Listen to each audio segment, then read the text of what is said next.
Цель приезда премьер-министра в Тхуарчал одна – разрешить ситуацию с вырубкой деревьев. Беслан Барцец выслушал главу района Аиду Чачхали, строителей и специалистов, задействованных в процесс реконструкции улицы Ардзинба.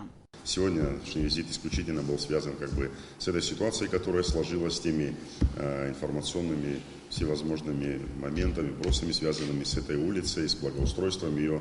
Конечно, я еще раз повторяюсь, хочу сказать это снова, забота и с экологической службы, и всех нас – это сохранение всех насаждений, которые есть. Но когда вопрос стоит безопасность жизнедеятельности людей, жизни, жилищ людей и зеленые насаждения, но город и районное собрание приняли такое решение. Сегодня это решение реализовано.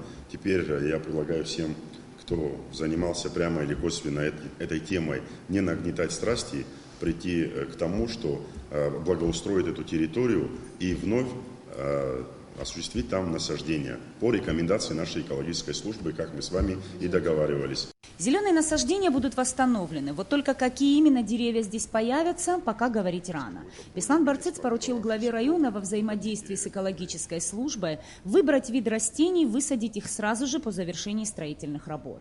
Решение должно быть принято с учетом мнения жителей Тхуарчала. Я еще раз призываю вас всех, теперь уже, коль ситуация сложилась таким образом, действительно выбрать правильные виды растений, которые устроят прежде всего жителей этих домов, и согласуйте это все. Мы обязуемся помочь в этом вопросе, восстановим эту территорию, благоустроим эту улицу, и зеленые насаждения должны быть, как тхуарчальцы привыкли лицезреть. Так что же случилось с полувековыми гималайскими кедрами, которые начали падать? С этими вопросами мы обратились к главе района Аиде Чачхали. По ее версии, деревья начали падать после завершения ремонтных работ по укладке кабеля и труб.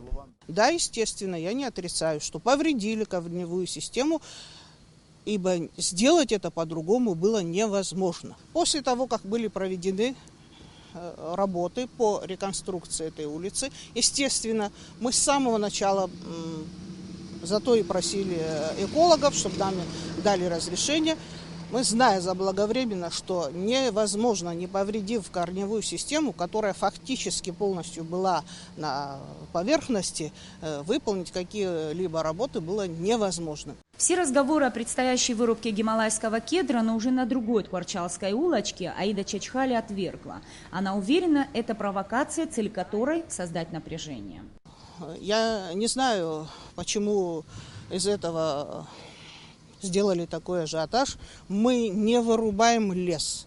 Речь идет о реконструкции улицы. Еще раз хочу это подчеркнуть. У нас сегодня около 1000 кедров в городе. Мы не собираемся их поголовно уничтожать. Там, где они не представляют никакую опасность, мы их трогать не собираемся. И ни на каких других улицах вырубать кедры мы не собираемся. Это все слухи. Это все раскрутили мои политические оппоненты. Это мое твердое убеждение.